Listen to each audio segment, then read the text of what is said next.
One of my favorite parts about the credit card world is navigating all the changes. Today we're going to look at some predictions, the likelihood of it happening, and how it might impact you. Reminder that these are just predictions and anything can happen, and I can be completely wrong. More of a fun video, but I think an enjoyable one if you are someone that's in the credit card rabbit hole. Big favor, give this a thumbs up to help with the algorithm. If you're new and you like this type of stuff, then consider subscribing. First up, we have American Express, and what I feel like is the elephant in the room. The green card's in a weird spot, and an update just makes a ton of sense. Also, on a timeline basis, it makes a lot of sense. So before 2019, it had a $95 annual fee, and it was kind of a non-factor card.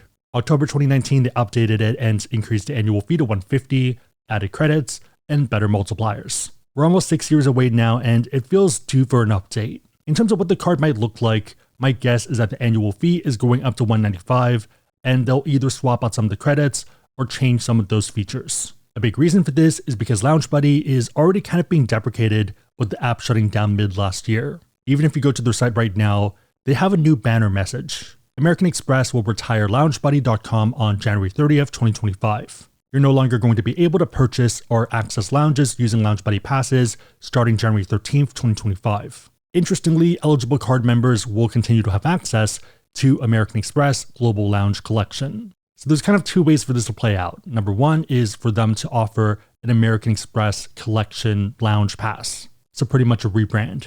Number two is to change it entirely, and I'm kind of leaning towards that one. So a big reason for this is because I think it would cause too much confusion and potentially open up Pandora's box. They've done a lot to deal with crowding for Centurion lounges, and if you name it an Amex partner lounge credit, I think people would just get confused. The normal person is going to open up the app and see two options that they can't use it at, and the namesake Centurion Lounge, the one by Amex, is going to be one of them. If they do want to stick with the lounge side, they could go back to the mini priority pass. So this is something that we saw in the past with some other cards where you might have 10 visits per year. The easier solution though, and the one that makes a bit more business sense, might be to add a different credit entirely. That way it doesn't feel like a mini platinum card, and you can have both the platinum and the green, and they're not cannibalizing each other. One that kind of works across the board, and it probably is financially beneficial for them, is Uber. It also helps that Uber ties into the whole transit theme of the card, so that kind of still works. Resi might be an interesting one since they do own the platform, and they are pushing Resi credits, but then you might be cannibalizing on the gold card. If you think about it, it is a pretty tough spot, since the green card right now is between both and overlaps a bit too much. If I had to guess though, probably $195 annual fee, up to $20 in Uber credit, and it's going to be broken down to $10 per month, up to $125 for events, and that's another tangent that we'll get into, and up to $50 for Resi, broken down into $25 semi-annually. The reason for the numbers is I think it would market well. Up to $295 in credits for that $195 annual fee makes it a keeper card for a lot of people. The events part is a pretty big departure, but I think it also is the next big battleground.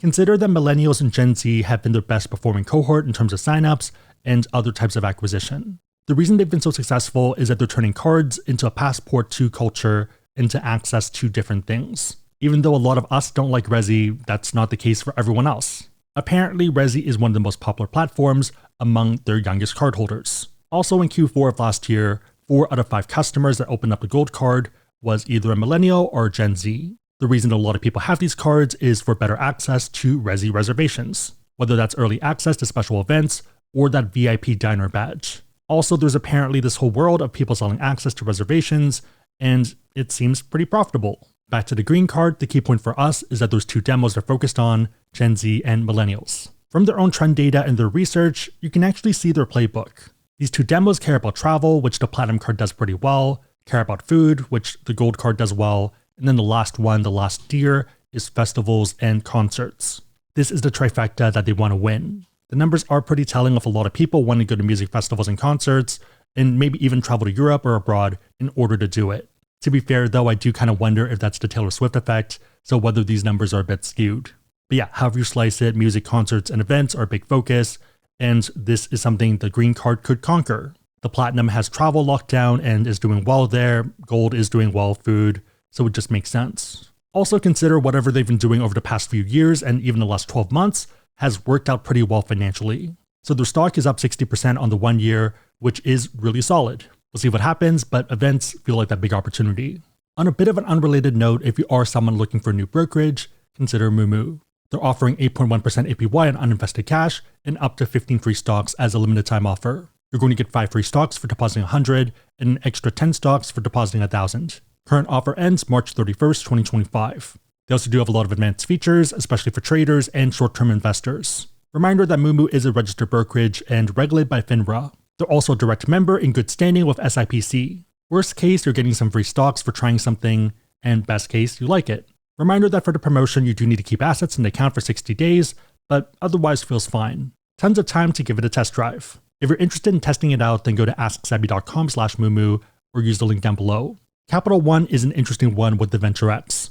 It almost does feel like cheating since we already have the answers, but I'll walk through what I thought initially going into this. So my first guess, and I think it still kind of makes sense, is for them to drop the 4 authorized users for free down to 1, with that 1 user still getting Party Pass and everything else they previously got. I feel like 4 is still super generous, but maybe people are either not being as aggressive with that, or they are worried that changing that would piss off too many people.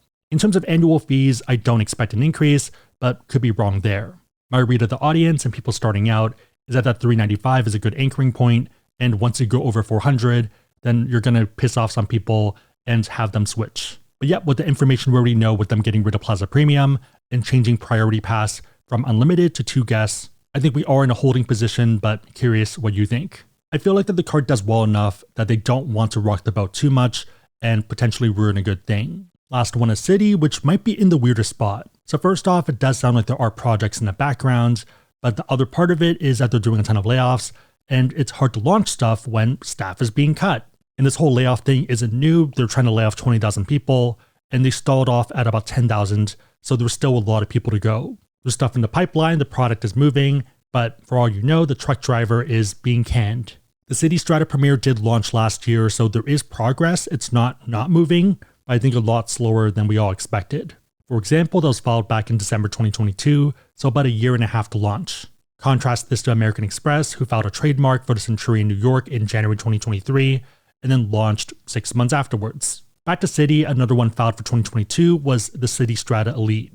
At this point, I'm kind of wondering if that was the initial name for the card, and then maybe it didn't test well because Elite might have negative connotations, so they decided to go with Premier. Since then, they have had a lot of other trademarks, and a lot of them sound almost like Elite speak, and very Zoomer coded to me. So knowledge, future, and relationships, missing letters, same thing with potential and perspective. If I didn't know any better, they were achievement hunting and they're on an adventure buying domains. But yeah, they went through a bucket list of these options and then they pretty much retired from doing this. More recently, there are more normal looking ones. So back in August 2024, they have the Citi Strata Select, and October 2024, the Citi Strata, which is more broad and kind of makes me think of the Chase Sapphire. In this case, maybe the Select is the new prestige card, but Select for me always feels more economic, but let me know what you think.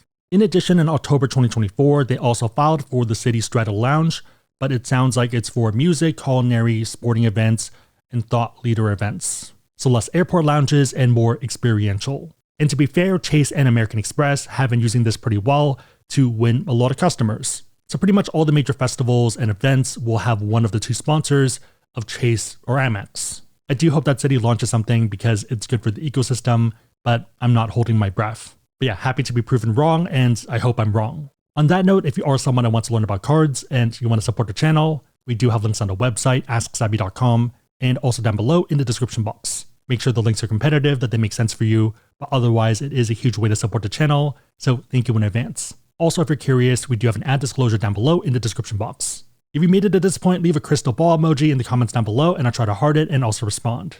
3 questions. Number 1, what new cards do you think are coming? Number 2, which cards do you think will get updated? And number 3, how would you play any changes? Would you leave certain issuers? Would you stay anyways? Let me know and everyone else know in the comments down below. Big favorite, thumbs up, share this, but otherwise hope you liked it. See you next time.